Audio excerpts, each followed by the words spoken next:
The Committee for Economic Development has been very active on early education issues for much of the last decade, and we've done a number of trips to New York State, and I will tell you that we tend to come to Albany and Rochester and Buffalo and Syracuse in January and February.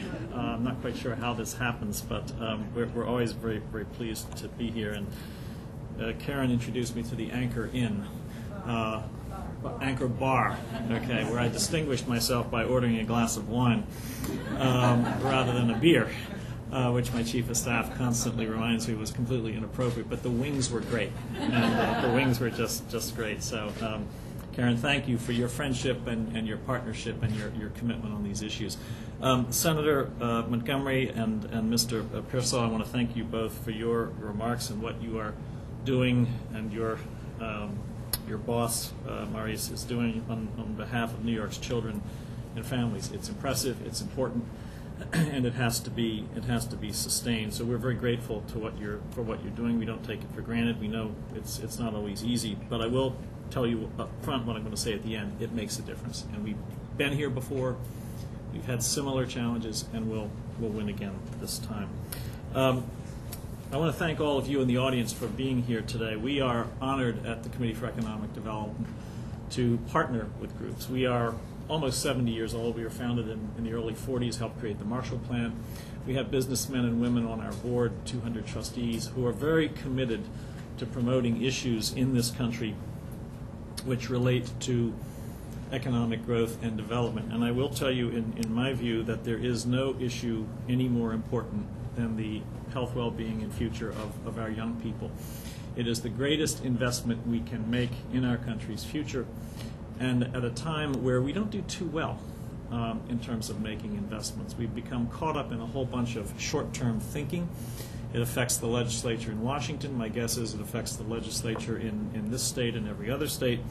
And in my view, the work we're doing as champions on behalf of our youngest children is symptomatic of the mindset that we need in this country to get away from short-termism, to focus on the medium to long-term investments that we need to be successful as a country.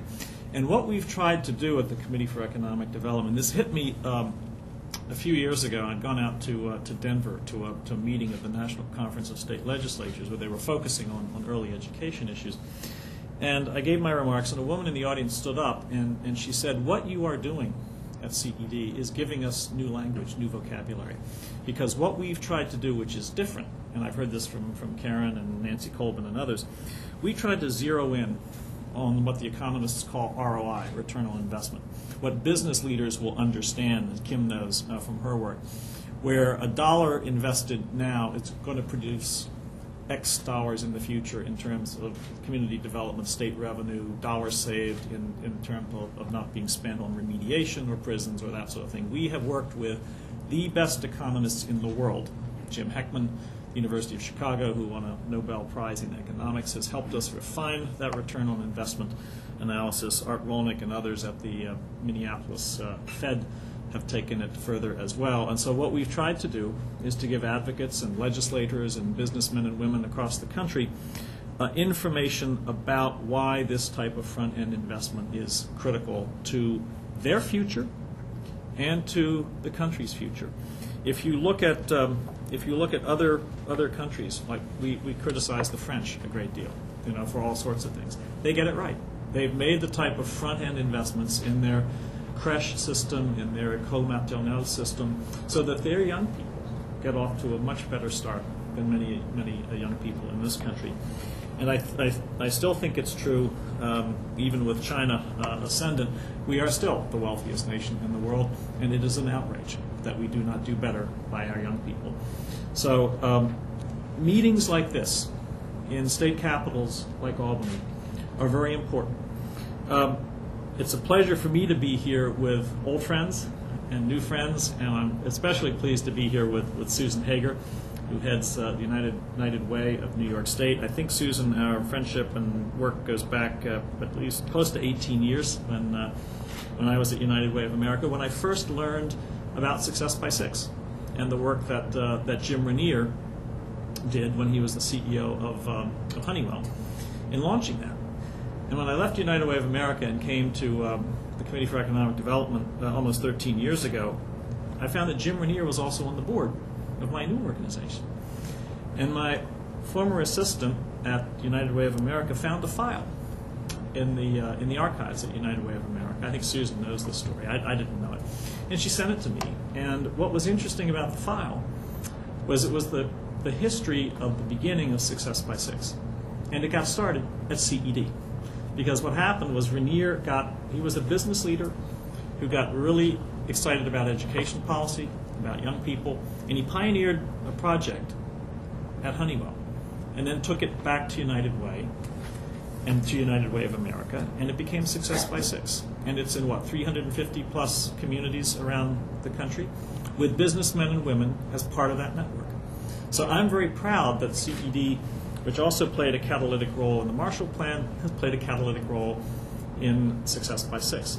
And I mention this as an indication of exactly what enlightened business leadership can do and achieve. And Susan and I have talked about this. We're continuing to conspire. We've got a network here in New York.